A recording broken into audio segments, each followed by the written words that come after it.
जय हिंद दोस्तों। इन भाई साहब का नाम है चार्ली मंगर। ये अमेरिका के बहुत बड़े बिजनेसमैन थे। पिछले साल इनकी डेथ हुई, तब इनकी एज थी 100 साल। उनके 100 सालों की जिंदगी का सबसे बड़ा सबक जो हमेशा मेरे साथ रहा है वो ये है। वो कहते हैं कि अमीर बनने के लिए कुछ बड़ा और असाधारण करने की जरूरत नहीं है, साधारण चीजें करनी काफी हैं। बस जरूरी है कि उन साधारण चीजों को डिसिप्लिन के साथ और लंबे समय के लिए किया जाए।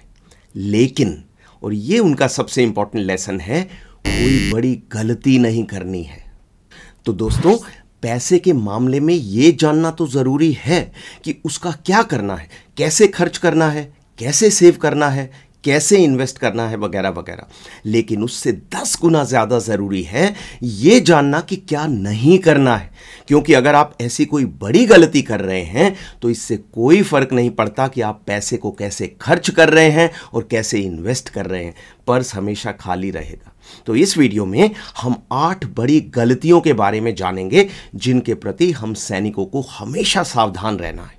लेकिन शुरू करने से पहले मेरी ओर से एक रिक्वेस्ट, अगर आपको ये वीडियो पसंद आता है तो मेरे चैनल को सब्सक्राइब कीजिए, वीडियो को लाइक कीजिए और अपने दोस्तों के साथ शेयर कीजिए। और हाँ, वीडियो देखने के बाद कमेंट्स में अपना विचार जरूर लिखिए कि आजकल हमारे सैनिक इनमें से कौन सी गलती सबसे ज्यादा कर रहे हैं। उस विषय पर मैं भविष्य में डिटेल्ड वीडियो जरूर बनाऊंगा।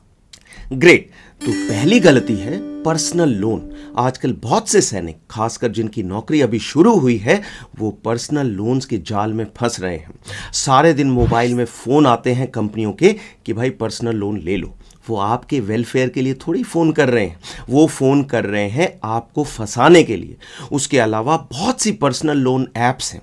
ऐप खोली, बटन दबाए और लोन आ गया अकाउंट में। Rate of interest 14%। जरा सोचो, आपका पैसा जो बैंक में है या एएफपीपी में है उस पर 7 से 8% इंटरेस्ट मिल रहा है और आप पैसा उठा रहे हो 14% पर। यह एक ऐसा गेम है जिसमें आपकी हार निश्चित है। लोन लेना तो बहुत आसान हो गया है, लेकिन असली खेल तब शुरू होता है जब आप समय पर किस्त नहीं देते। कई सैनिक सोचते हैं कि हम दूसरी यूनिट में पोस्टिंग चले जाएंगे और लोन वापस करने से बच जाएंगे। भाई साहब, ये जो लोन कंपनियां हैं इनका ये डेली का काम है। जैसे ही आप लोन लेते हैं, सबसे पहले ये लोग आपके पूरे फोन कॉन्टैक्ट्स को हैक कर लेते हैं।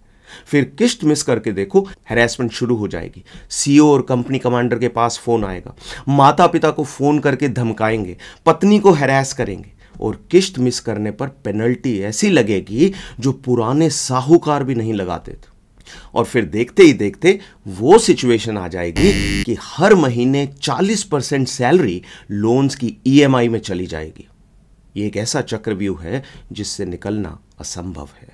तो मेरी सभी सैनिक भाइयों से हाथ जोड़कर 4 रिक्वेस्ट हैं। नंबर 1, लाइफ में 2 प्रकार के लोन को छोड़कर कोई लोन नहीं लेना है, और वो 2 लोन हैं, होम लोन और बच्चों के लिए एजुकेशन लोन। नंबर 2, अगर इमरजेंसी में लोन लेना भी पड़े तो याद रखें कि आपकी लोन ईएमआई सभी लोन्स को मिलाकर सैलरी का 15% से ज्यादा नहीं होनी चाहिए। मान लीजिए पीएओआर से हर महीने आपके अकाउंट में 30,000 सैलरी क्रेडिट होती है, तो आपकी ईएमआई 30,000 गुणा 15% यानी 4,500 रुपीज, 4,500 रुपए से ज्यादा नहीं हो सकती। नंबर 3, प्लीज याद रखें कि लोन इमरजेंसी के लिए होता है, शौक पूरा करने के लिए नहीं। कभी भी दूसरों की देखा देखी लोन नहीं लेना है। गार्ड ड्यूटी में बड़ी ने बताया कि उसने आईफोन लिया है या बुलेट बाइक ली है, इंस्टाग्राम में फोटो दिखाई और अगले ही दिन आपने भी आईफोन ले लिया। आईफोन लेना गलत नहीं है, लेकिन पर्सनल लोन लेकर आईफोन लेना सरासर गलत है। और नंबर 4, अगर मुसीबत में लेना ही पड़ जाए तो सबसे सस्ता और शॉर्ट ड्यूरेशन वाला लोन चुनें और अगली सैलरी आते ही सबसे पहले पूरे लोन को रीपे कर दें। तो ये थी पहली गलती। पैसे के मामले में दूसरी बड़ी गलती है फैंटेसी और स्पोर्ट्स एप्स जैसे ड्रीम 11, एमपीएल और माई 11 सर्कल में पैसा लगाना। हाल ही में सरकार ने इन ऐप्स को बैन कर दिया है, लेकिन ऐसा हो सकता है कि किसी और रूप में ऐसे ही गेम्स हमें भविष्य में भी देखने को मिले। क्यों? क्योंकि इन गेम्स में पैसा इतना ज़्यादा है कि कोई ना कोई सिस्टम में घुंडी निकालने की कोशिश ज़रूर करेगा, और गैर कानूनी रूप से तो अभी भी ये गेम्स चालू हैं। इसलिए हम सब के लिए इन गेम्स की चालाकी को समझना और उनसे सावधान रहना बहुत बहुत ज़रूरी है। इसमें कोई शक नहीं है कि इन ऑनलाइन गेम्स में करोड़ों रुपए का इनाम मिलता है, लेकिन वो इनाम मिलता है केवल धोनी साहब को और गांगुली साहब को। आपके और हमारे जैसे लोगों की हार निश्चित है। ये कंपनियां आईपीएल टीम्स की स्पॉन्सरशिप में करोड़ों खर्च करती हैं और बड़े बड़े स्टार्स को ऐड के लिए भी करोड़ों देती हैं। ये सारे पैसे कहां से आ रहे हैं? ये पैसे मेरी और आपकी जेब से आ रहे हैं। मेरा अनुमान है कि अगर एक मैच में लोग 100 करोड़ रुपए का सट्टा लगाते हैं तो कंपनियां 50 करोड़ इनाम में वापस करती हैं और बाकी 50 करोड़ अपनी जेब में डाल लेती हैं। और ये सट्टा ही है, कोई नॉलेज वॉलेज का गेम नहीं है। अगर मुंबई इंडियंस और बैंगलोर का मैच हो रहा है तो सभी को पता है कि बुमराह विकेट लेगा और कोहली रन बनाएगा, तो वो सभी की टीम्स में होंगे ही, तो सबको थोड़े इनाम मिल जाएगा। लेकिन आपको लत लगाने के लिए ये आपको विश्वास दिलाते हैं कि आप एक्सपर्ट हैं। समय समय पर आपको छोटी छोटी राशि इनाम में देते रहेंगे। आपको लगेगा वाह भाई, मैं तो एक्सपर्ट हो गया हूं, मैं जीनियस हूं।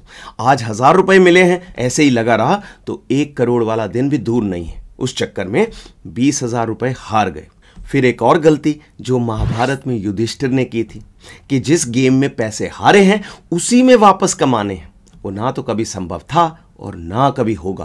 पहले अपने पैसे जाएंगे, अगर लत लग गई है तो उधार लेकर खेलोगे, फिर वो भी जाएंगे। एक और फाइनेंशियल चक्रव्यूह का इंतजाम हो गया। अभिमन्यु की तरह चक्रव्यूह में घुस तो गए, लेकिन निकलना तो आता ही नहीं है, किसी को भी नहीं आता।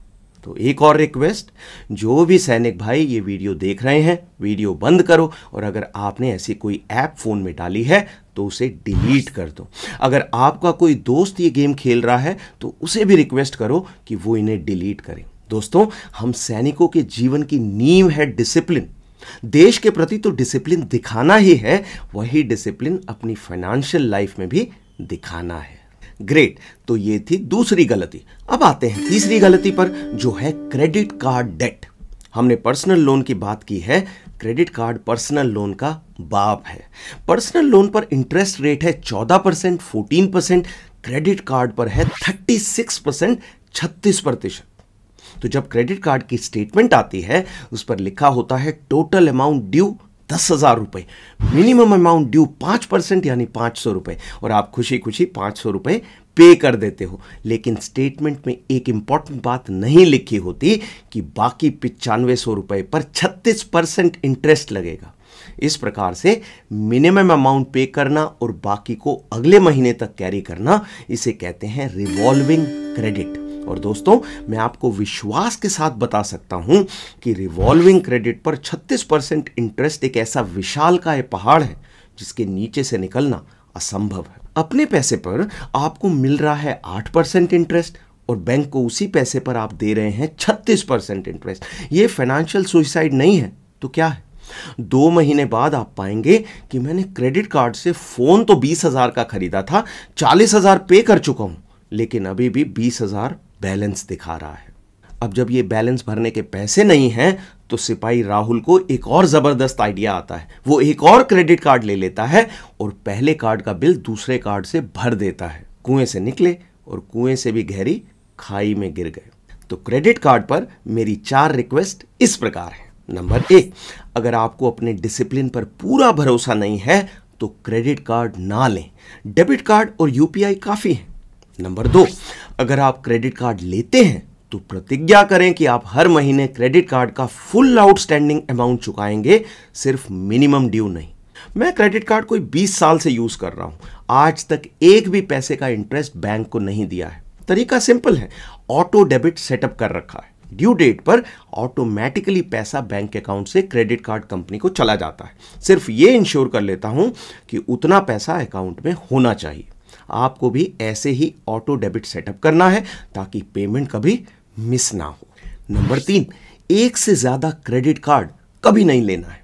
कंपनियां आए दिन नए नए क्रेडिट कार्ड बेचेंगी। अमेजॉन बोलेगी आईसीआईसीआई अमेजॉन कार्ड ले लो, अमेजॉन पर डिस्काउंट मिलेगा।